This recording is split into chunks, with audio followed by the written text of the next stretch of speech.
მოგესალმებით მონადირეებო, იარაღის მოყვარულებო, ბუნების მოყვარულო ხალხო. მოკლედ ერთი პატარა ტესტი გვექნება დღეს.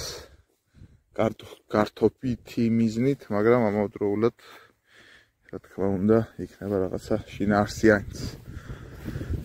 მოკლედ დღეს შევადარებთ ორ თოფს ერთმანეთს. ორივე არის მასაი მარა. ერთი არის, კლასიკური ვერსია ხეში, რომელიც არის 76 სანტიმეტრიანი ლულით. ჩემი მასაი მარა იცით, რომ არის 71 სანტიმეტრიანი ლულით. და ვნახავთ რეალურად რა სხვაობები შეიძლება იყოს 76-იანსა და 71-იან შორის. თუმცა სხვაობებზე საუბარი წინასწარ შეიძლება იქიდან გამომდინარე, რომ 71 სანტიმეტრიანი ლულა ან 16-იანიც რო აიღო 2 ან 3 ერთნაირი თოფი და ისროლო ბალისტიკურად, იქაც კი განსხვავებულ ბალისტიკას და მარცვალთა რაოდენობას, ჭრას და რაღაცებს ვღებულობთ განსხვავებულს მაინც. ასე თუ ისე უმნიშვნელოდ, მაგრამ მაინც. და ამ შემთხვევაში ვნახოთ რამე უპირატესობა თუ იქნება. წინასწარ ვიტყვი იმას, რომ ეს მასაი მარა ძალიან ბევრჯერაა, ძალიან ბევრ თოფთან და ძალიან ბევრ სიტუაციაში გადესტილი და იშვიათი თოფი მინახია არა თუ თურქულებში, არამედ ბრენდულებშიც, რომელიც ასე კარგად ამუშავებდეს საფანს. ძალიან კაი ბალისტიკის მაჩვენებელი თოფია, ესე რომ ვთქვათ, არის პირველი შემოსვლა. აი პირველად რო შემოვიდა მას, აი პირველ 2 წელიწადშია ნაყიდი ეს თოფი და ყველაფერში ეტყობა, რომ ცოტა სხვანაირია მერენდელებთან შედარებით, ზოგი პლუსის მხრივ, ზოგი მინუსის მხრივ, თუმცა მე მინუსი ვერ დაუნახე ამ თოფს, ასე რომ ვთქვათ. და მოდი ვნახოთ, ვერ დაუნახე რა, ორ მოდელს შედარება შორის, ძველსა და ახალს შორის რა. რასაც მინუსი ფია ვერ დაუნახე და ეხლა რაღაცა კონკრეტულ დეტალებზე და უკეთეს ვარიაციებზე საუბარი, რა თქმა უნდა, შეიძლება ორ ტექნოლოგიურად წინ წასული და განვითარებული თოფი დროში. სიახლეებს ვღებულობთ მათ თვალსაზრისით ზოგადად წლოვანებებთან სხვაობათა შორის რა, ესე რომ ვთქვათ. ხო, ამავდროულად მინდა ვისაუბრო აი ამ ჩოკზე. ეს ჩოკი არის თუ დააფოკუსა ეხლა კარგი იქნება.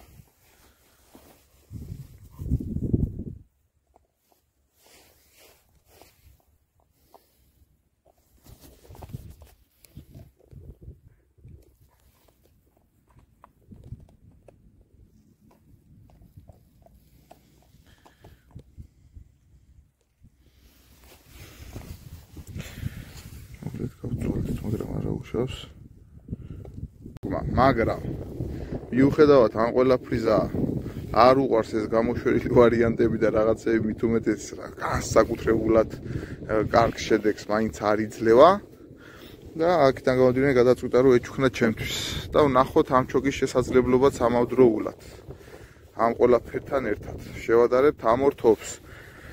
ვისვრით 5 ნომერს აზოტისას ყველაზე კაი ვაზნა ბალისტიკურად, რაც ფაბრიჩნებში მოვიძია მოკლე ხანში არის ეგვასნა 32 გრამიანი ენერჯი და შევადარებთ მაგ ვაზნით ამ ორ თოფს ერთმანეთს. ორივე ხმარობს ძალიან კარგად ამ ვაზნას.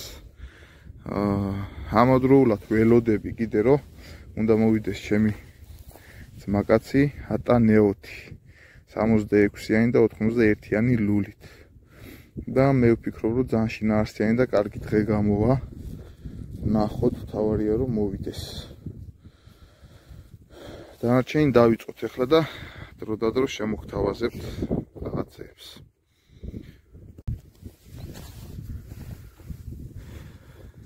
$22 გრამი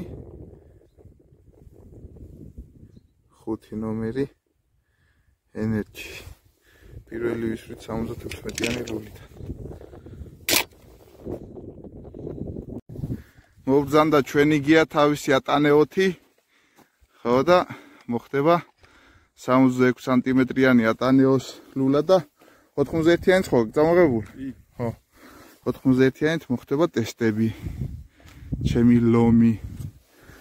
ახლა ვისროლოთ ჩემი მასაი მარათი და ბრაილის ჩოკით. იმიტომ რომ 1 ტრილიანზე ვიცი უკვე რა შვება და პირდაპირ ბრაილით ვისვრი და თუ დრო დამრჩა, შესაბამისად 1 ტრილიანსაც გავამეორებ აუცილებლად. მოკლედ ვისროლეთ 1 ტრილიანით კლასიკური მასაითი ვისროლეთ ბრაილის ჩოკით და შევცვალე და ეხლა დავაყენე 1 ტრილიანი ჩოკი. ისე რა შედეგები დადო, მანდამაინც გადასარევი არაფერი და ვნახოთ ეხლა მასაი თავის 1 ტრილიანზე რას იზავს.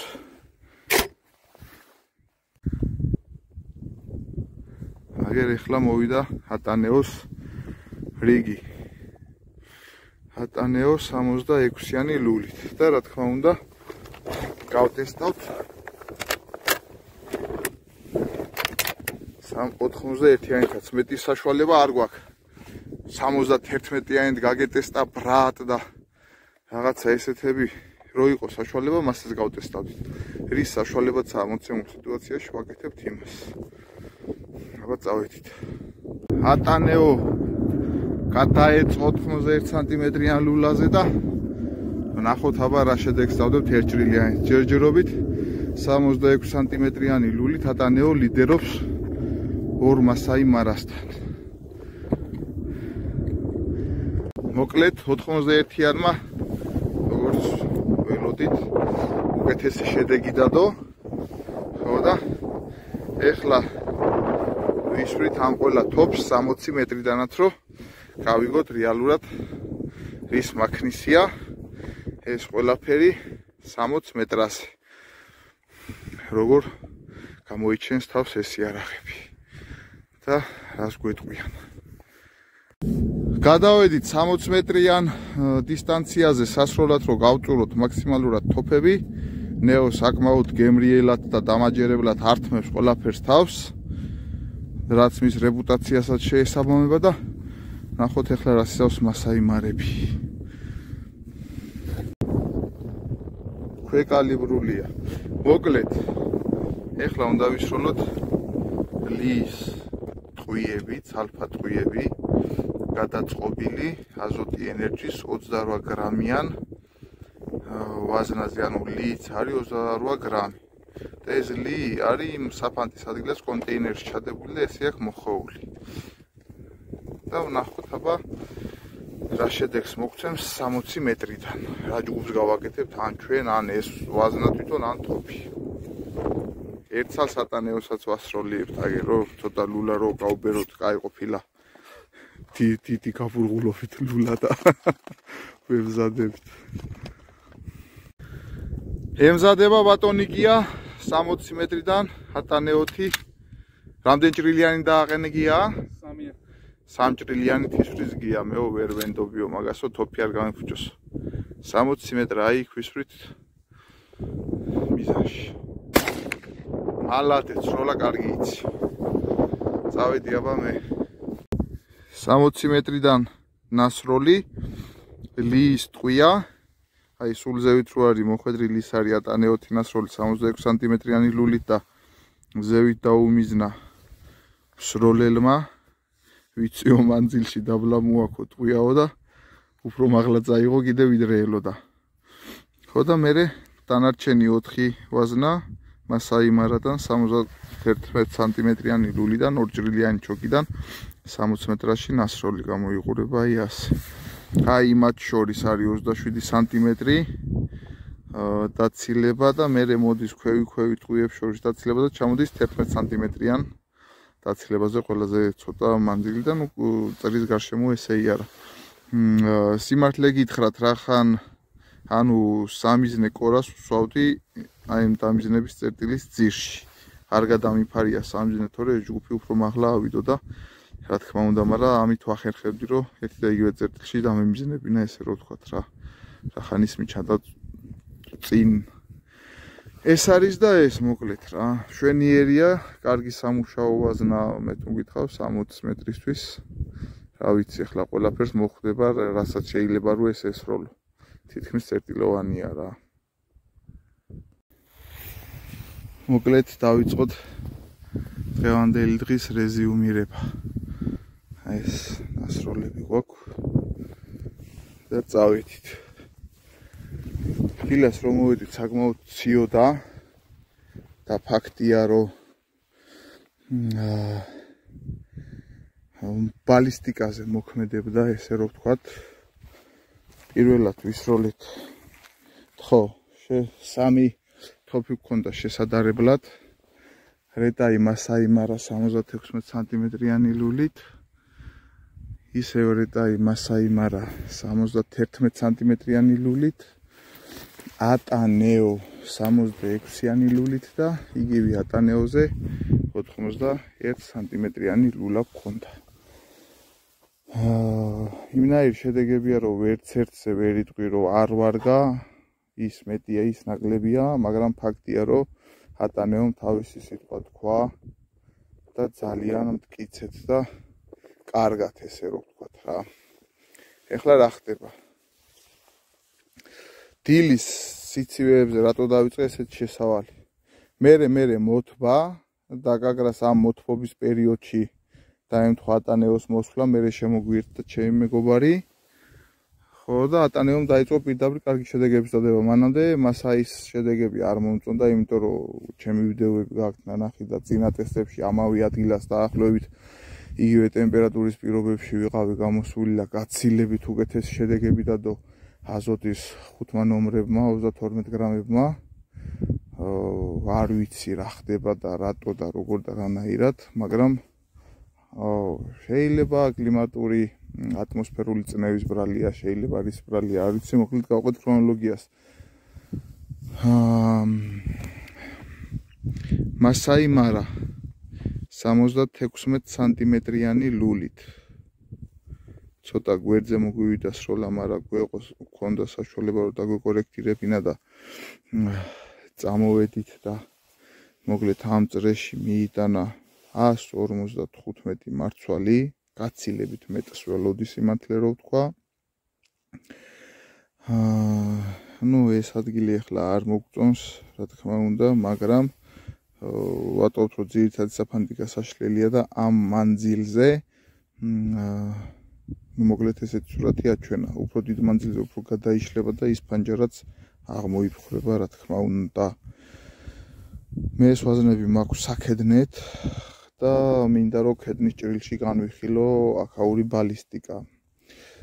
რეალურად ჩვენ ვიცით, ქედანი არის სადღაც დაახლოებით 20 სანტიმეტრის სიგრძისა, თავიდან კუდის ბოლომდე, კაპუტულზე მაქვს ლაპარაკი, ბუმბულის გარეშე და იმის გარეშე, ზედმეტი რაღაცების გარეშე, ანუ ძირითადი მასა რაც არის, თავიდან უკან კუდამდე არის 20-25 სანტიმეტრი. სიგანე ფრთების გაშლილ მდგომარეობაში, აი წინა ბოლო მოსახრელი რო არ ჩავთვალოთ, იგივე 20 სანტიმეტრი გადადის. თვითონ სხეული არის 15 სანტიმეტრი და მოკლედ ბევრი რო არ დაგღალოთ ამ ციფრებით, გეტყვით რომ რეალურად კლასიკურ მოცემულობაში ქედნისთვის მომაკვდინებელი ბადე არის, ანუ 10 სანტიმეტრიანი წრე, ანუ 10 სანტიმეტრი არის რეალურად სხეული, რომელიც 10 სანტიმეტრშიც უნდა მოხდეს ტყვია, რომ გამოიწვიოს ქედნის ჩამოვარდნა, ესე რომ ვთქვათ, ერთიანობაში არის ეს მასა აღებული 10 სანტიმეტრი, 10-დან 15-მდე მაქსიმუმ, ესე რომ ვთქვათ. და მინდა რომ მაგ იმაში განვიხილოთ. ეხლა თუ მასე წავალთ, ვთქვათ, შეიძლება ითქვას რომ აქ ფანჯარა გვაქვს. 76 სანტიმეტრიანი ლულით, შტოგერი მეთქი მასაიმარა 155 მარცვლით წრეში მოთავს და ფიცარი შევცვალე და მყარი ფიცარი გამომადგა და ამ ფიცარში დააფიქსირა 10 მმ-იანი შეღწევადობა. 10 მმ-იანი შეღწევადობა დააფიქსირა. შესაბამისად, ეს ნიშნავს 3 მარცვალს, რაც სავსებით საკმარისია. შემდეგ გადავედით, გავამეორეთ მის როლა, რა ხდება, დავიბენი, გავამეორე მის როლა, ხედავთ რომ განაწილება არის უკეთესი, სტოგერი რა დავიჯინე სტოგერი მასაი მარათი 76 სანტიმეტრიანი ლულით, ერთ ჭრილიანი ჩოკით 35 მეტრაზე კლასიკურად ხდებოდა ტესტირება. ესენი არის 75 სანტიმეტრიანი წრეები. გავამეორეთ მისროლა და იქ თუ მივიტანეთ 155 მარცვალი, აქ მივიტანეთ 135 მარცვალი. რაც რა თქმა უნდა, ანუ უფრო მეტ სიბურჯღლეს ველოდებოდი ცენტრში, რადგან ჩემი თოფით უფრო მეტები მაქვს დანადები. ეს მეგობრი სოფია, მაგრამ ამას კიდევ უფრო უკეთესი ბალისტიკა აქვს დანაფიქსირები ამ თვალსაზრისით, მიყრის თვალსაზრისით და გამაოცა, ესე ვთქვა, ცოტა მარცვლებმა, თუმცა სავსებით საკმარისი ახლა სანადირო თვალსაზრისით ეს ყველაფერი. უბრალოდ რაღაცა რო იცი და იმის ქვევით მოდიხარ, მე ვერ ეგუები ამას, ესე რომ ვთქვათ. აქ დაფიქსირდა 11 მმ-დან 15 მმ-მდე შეღწევადობა, ანუ ერთი და იგივე დროში ვისროლე და უკეთესი ჭრა აჩვენა, ანუ 3-დან 3 მარცვალზე გაცილებით მაღალიდან 5 მარცვლამდე შეღწევადობა აჩვენა უკვე. არ ვიცი, ან აზოტის 35 გრამიანი ვაზნებია არასტაბილური ჭრისა და აფეთქების თვალსაზრისით სიცივეში, ან რაღაცა ხდება, ამ ხელა სხვაობა არ უნდა ყოფილიყო ყოველ შემთხვევაში. შემდეგ წამოვედით და გამთბარ ვარიანტში, გამთბარ ამინდში, აი ეხლა ბოლო მისროლა გავაკეთე ეს რომ არ მაკმაყოფილებდა მასაიმარას ეს მოცემულობა და აი ეხლა უკვე შუა დღეა, რომელი საათია? 3 საათი ალბათ. კარგად არის მომთვარი ესე რომ ვთქვა და ვისროლეთ კიდე ერთჯერ და ესეთი მიყრა და ესეთი ბატი დააფიქსირა 157 მარცვალი. გესმით რაზეა ლაპარაკი, ნუ დილას იქი 155 მიიტანა, მაგრამ მე მიიტანა 135 აქ და იგივე 76 სანტიმეტრიანმა ლულამ კიდე ცოტა რომ მოტყდა სიცივი 157 მარცვალზე ავიდა. და ძალიან კარგი მიყრა აქ. იგივე დილას ტესტებში მივისროლი ასევე ჩემი თოფითაც, ნუ ნამდვილად არ დაეწუნება, არც განაწილება და არც არაფერი, 35 მეტრიდანაა ეს ყველაფერი ნასროლი და 153 მარცვალი მიიტანა ამ მისროლაზე ჩემმა თოფმა, თავისი ერთ ჭრილიანი ჩოკით. თავისი ერთ ჭრილიანი ჩოგით მიიტანა აი ასე 153 მარცვალი. შემდეგ კი განახეთ ვიდეოში მეგობარს მომცა მოკლედ ბრაილის ჩოკი პორტირებული ბერეტა ოპტიმა პლუსის სტანდარტით, რასაც ფაქტია რომ მასაიმარა ვერ ირგებს ვერანაირად და არც უნდა დააყენო, არ უნდა გაეკარო საერთოდ. დავაყენეთ და აი ესეთი აბა რა ვიცი ახლა ეს რამეს გავს ეს მონაკვეთი საერთოდ 138 მარცვალი კი მიიტანა წრეში, მაგრამ არა სტაბილური, არა თანაბარი განაწილება, მარცვლების რაოდენობაც არასახარბიელო, ვიდრე ჩვენ ვიცით ამ მასაიმარაზე და მოკლედ ორი ნადირობა ამ ჩოგით ვინადირე ქედანზე და რა ვიცი, მიუხედავად ამ ყველაფრისა საკმაოდ შედეგიანად, თუმცა დაჭრილებიც მყავდა ისეთი რომ ვერ ავიღე, რომ გაპუტავდა მიდის, ესე რომ ვთქვათ. შემდეგ მოვიდა ამასობაში ატანეო და საოცარი სილამაზით, საოცარი შედეგებით ატანეომ თავისი დომინანტობა დააფიქსირა. ძალიან მაგარი და კარგი თოფია. თავის დროზე ჩემს ძმაკაცს მე თვითონვე ვაყიდინე ეს თოფი მაგნუმში გიორგი ფოლადიშვილთან.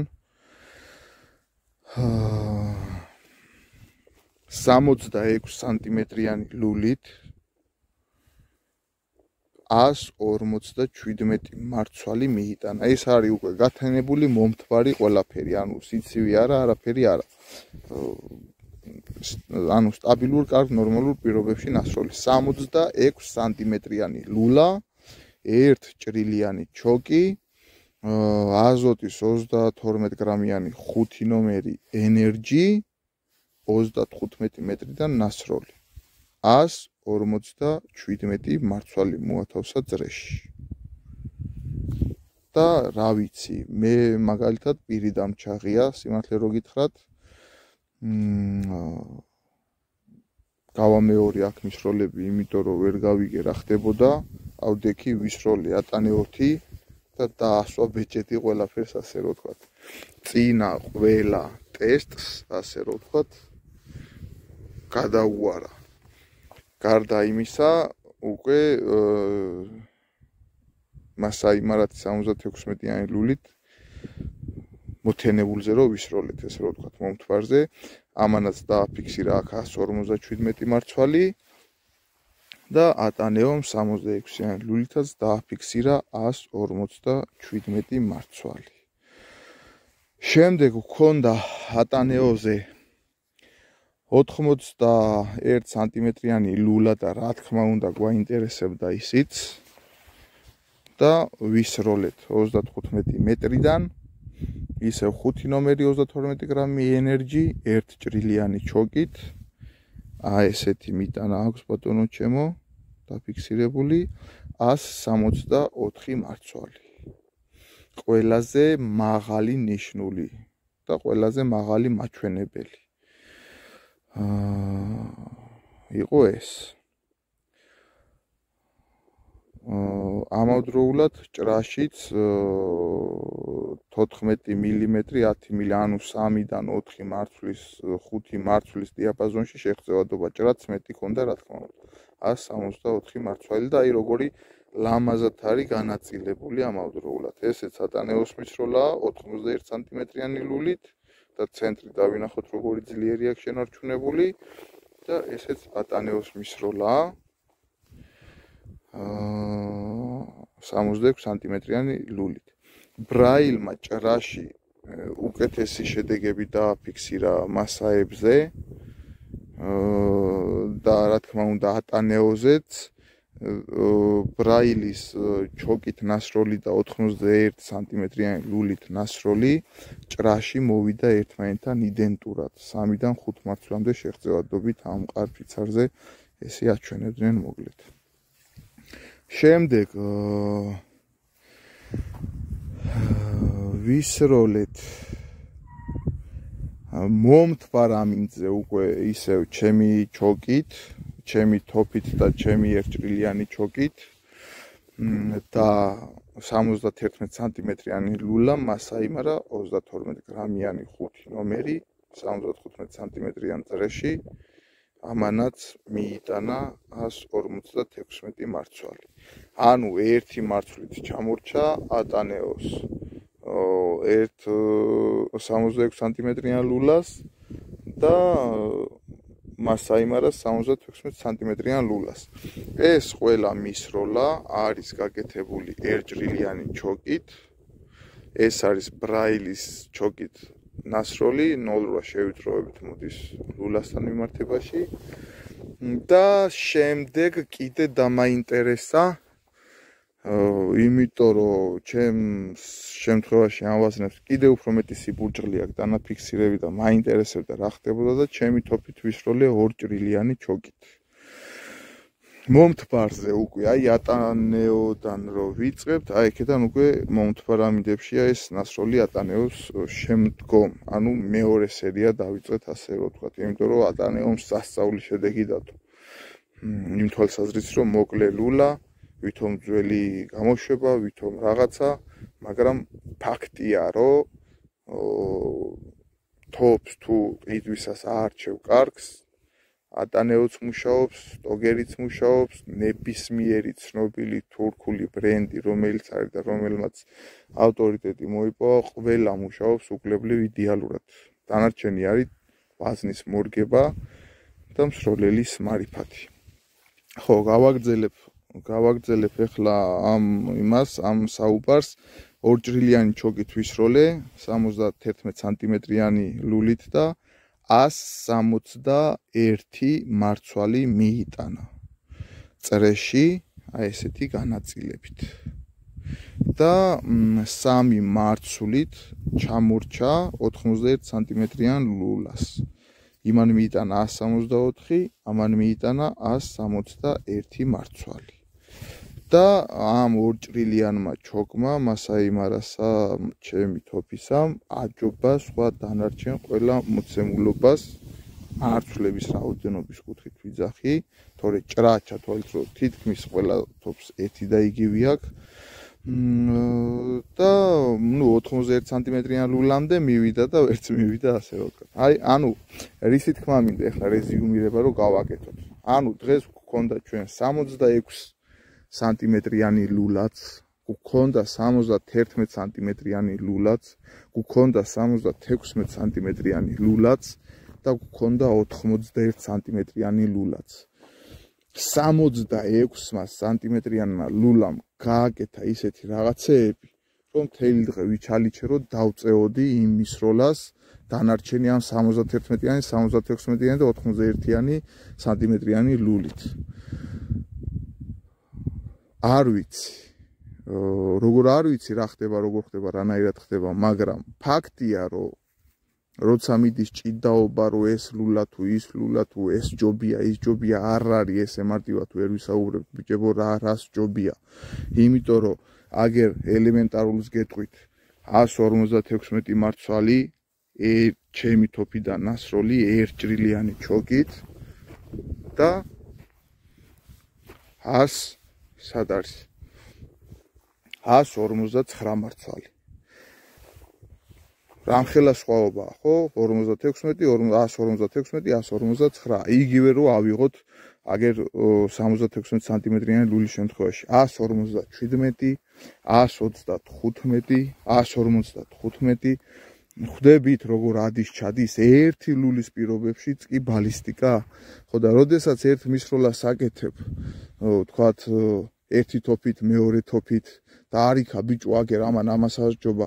აგერ მისი თავს ერთი ლულის და ერთი ვაზნის და ერთი პირობების შემთხვევაში მის თავთან თოფი მოდის ამნაირი სხვაობებით. ხან მეტს აფიქსირებს, ხან ნაკლებს აფიქსირებს და ასე შემდეგ. და ეხლა იმაზე ჭიდაობა, რომ ჩემი თოფი შენსაც ჯობია და შენ ჩემსაც ჯობია და ის იმისას ჯობია, მარცვლების თulis თვალსაზრისით აქვს მნიშვნელობა არანაირი. აი გადავავლოთ თვალი ეხლა, რომელი ბადია ისეთი ცუდი, რომ თქვათ ვერ აიყვანოს რამე. არც ერთი. აი გადავავლეთ თვალი უბრალოდ.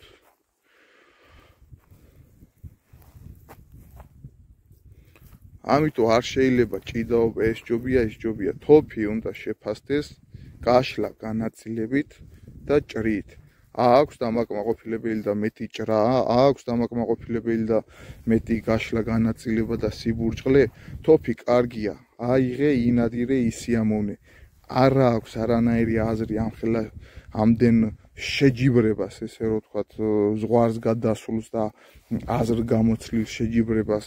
რო გუგონია ეხლა რომ ვთქვათ ამ 2000 ლარიანი თოფები თუ ესე ისვრის ვიყიდი ბერეტას, ბენელის და მივიღებ ერთი ამდენით მეტ მარცვალს, ვერ მივიღებ, ბატონო ჩემო. შეიძლება უფრო ნაკლები მივიღოთ, შეიძლება მეტიც მივიღოთ, შეიძლება ზუსტად ამნაირად მივიღოთ. ამის ტესტებიც არის გაკეთებული და ესე გლუვილულაა რა ბოლო-ბოლო მარტივად რო ვთქვათ რა. და იძლევა ესეთ შედეგებს, რომ ერთი მეორეზე ყველა თოფი თითქმის ერთნაირია. ბალისტიკის კუთხით. ამას ვიტყოდი მე. ეხლა მე რა თქმა უნდა დაგვაინტერესა თოფის მაქსიმალური შესაძლებლობები და ვისროლეთ 60 მეტრიდანაც. ეს არის ჩემი თოფით ნასროლი. აი ესეთი განაწილებით, რა ვიცი თუ ჩანს. 75 სანტიმეტრიან წრეში 60 მეტრაზე მიიტანა 42 მარცვალი და 21 მარცვალი გარშემო შემოფანტა. მაგრამ ეხლა რო ავიღოთ კლასიკურად სტანდარტულად ხო როგორი კარგი განაწილება აქვს ხო ის 10 სანტიმეტრი ქედანი რო ავიღოთ რაც არის რეალური მოკვდინების ადგილი სადაც უნდა მოხვდეს ფრინველს საფანტი რო ჩამოაგდო ძალიან ბევრი ფანჯრებია მაინც ну ძალიან ბევრი ანუ 10-12 სანტიმეტრიანი წრეები ბევრი იხაზება შიგნით ესე რო ვთქვათ მერე 60 მეტრა ატანეოს მისროლა 44 მარცვალი 75 სანტიმეტრიან წრეში ერთჭრილიანი ჩოკებით არის ესენი ნასროლი 42 ჩემი მასა 76 სანტიმეტრი ლულა 44 ატანეოს 66 სანტიმეტრიანი ლულა ერთჭრილიანი ჩოკი ეხლა განაწილება რომელისა ჯობია ეგ თქვენთვის მომინდია მე თუ მგითხავ თითქმის ერთი და იგივეა ორივე და ფანჯრებიც ერთნაირად შეიძლება მოვიპოვოთ შიგნით შემდეგ გადავედით ბრაილზე ბრაილიც ვისროლით 60 მეტრიდან და როგორი საზღვარი შედეგიც დადო იქ ისეთი საზღვარი შედეგი დადო აქაც 32 მარცვალი ძლივს მიიტანა წრეში და კიდე გავმეორდები რომ ფაქტია რომ ბერეტა ოპტიმას წყობის ჩოკი და ბერეტას წყობის ჩოკი მასაი მარასთან ვერ მუშაობს და თავის ჩოკები გაცილებით კარგი აქვს ვიდრე სხვა დამატებით ნაყიდი იმპლანტი მაგრამ თუ შევიძენთ ახლა კონკრეტულად მასაი მარასთვის გამოშვებული იმპლანტებს ისინი რას იზავს ეგ უკვე ცალკე სასაუბრო თემაა ცალკე ტესტები ჭირდება და მე ჯერ ეგ არ ჩამიტარებია მერე ვისროლეთ 91 სანტიმეტრიანი ლულით ატანეოთი და წრეში 40 მარცვალი ძლივს მიიტანა ხო ხვდებით ეხლა აქ წესით უნდა ყოფილიყო 60 მარცვალი მეტი ეხლა წინა მისროლებში 58 მარცვალი მიიტანა ჩემმა თოფმა ამ მანძილში ესეთ წრეში მაგრამ დღეს 42 მარცვალი მიიტანა იქ ამან 40 მარცვალი მიიტანა ატანეონ 66-იანი ლულით 71-იანსაც აჯობა 91-იანსაც და 44 მიიტანა თანაც კარგად გაანაწილა ბრაილი არსად არ წერია მაგალითად არსად არაფერში არ წერია მე ესე ვთვლი და მერე ვისროლეთ მასაიმარა 76 სანტიმეტრიანი ლულით იგივე 60 მეტრიდან და ჩახატა ყველაფერი თავისი დომინანტობა ამ თქმა მაინც დაამტკიცა რის ხარჯზე აკეთებს ამას არ ვიცი მაგრამ მანძილზე ასეთ 60 მეტრამდე აი ესეთი საოცარი ლამაზი განაწილება აქვს მარცვლების რაოდენობა არის 59 მარცვალი და ყველა საჯობა 91-იანსაც 66-იანსაც 71-იანსაც და თავის თავსაც საჯობა წინა ტესტებთან მიმართებაში ეს არის და ეს ბატონო ჩემო აი აქ რამდენი მიაყარა ერთად ნახე ну რა თქმა უნდა ეხლა იმ კუთხით რომ წავიდეთ ქედანზე ის 10 სანტიმეტრიანი 15 სანტიმეტრიანი წრე რო ავიღოთ რაშიც უნდა მოხდეს ქედანს რომ აიღო სუფთად აქაც გვაქვს ის ფანჯრები მიუხედავად ესეთი კარგი მიტანისა ანუ რა შეიძლება ითქვას რომ მიუხედავად ესეთი კარგი მიტანისა 60 მეტრაზე სროლა არის ლატარია კი ბატონო მიაქვს თოფს კი ბატონო მოხვდება ფრინველს მაგრამ დაიჭრება არ ჩამოვარდება ან ჩამოვარდება და ვერ ვნახავთ სუფთად ვერ ავიღებთ ასე რომ ვთქვათ ან გაგვიმართლებს ხოლმე და ბევრი მისროლიდან ცოტას ავიღებთ და ბევრს დავჭრით ბევრს დავკარგავთ და ბევრსაც საერთოდ ვერ გავარტყამთ და ბუნებასაც მოაგდება ამიტომ ჭამში ის იდეა რომ 50-55 მეტრ არის მაქსიმუმი ლულიანისთვის სტაბილური შედეგების დასადებად მე ვემხრობი ამ მოცემულობას და მჯერავს რომ ნამდვილად ესეა ჩვენ შეიძლება ახლა უფრო შორსაც მივატაინოთ მარცვლები რაღაცეები გავაკეთოთ მაგრამ მე მაგალითად 5 ნომერს რაზე სანადიროთაც ვიყენებ 60 მეტრა ძალიან ზედა ზღვარია იხსეც თუ ქედანზე 10-15 გვაქვს იხსე 20 ვთქვათ უფრო მეტად დაკეტავს აქაურობას, ეხლა 20 სანტიმეტრიანი სხეული, მაგრამ 50-50-ია შანსი მანდაც ესე რო თქვა. მოკლედ ეს იყო ბიჭებო, რაც მინდოდა დღეს რომ მეთქვა და მე მგონი საკმაოდ შინაარსიანი და კარგი დღე გამოვიდა. გავიგეთ ის რომ 6 წლის უკანდელი ატანეო წლევანდელი ნაყიდმა საიმარასთან არაფრით არ ჩამორჩება და პირიქით უკეთეს შედეგებს თუ დებს, თორე ნაკლები არაფრით არ არის და არც 76-იანი და მით უმეტეს 91 სანტიმეტრიანი ლულა არ არის არანაირი საჭირო თუ არის ზე მაღალ ჭურვებს 36 გრამიდან და ზევით და აყენე კლასიკური 66-71 სანტიმეტრიანი ლულა და ის სიამოვნე როგორც საფანჩი, ისე ტყვიაში, ისე კარტეჩში. ეს არის და ეს. აბა, დროებით კარგად იყავით და რა ვიცი, როცა კი რამე ინფორმაცია მექნება, შევეცდები გაგიზიაროთ ხოლმე თქვენც. ჭრა, გავმეორდები კიდე ერთჯერ. უმნიშვნელო სხვაობით უკეთესი აქ და ჰადა ჰამას აიმარას. რო ავიღოთ ასე რომ შევადაროთ უფიქსირდება უფრო მეტი, მაგრამ აი ეს მეტი ერთი მარცვალი ან არის ან არა.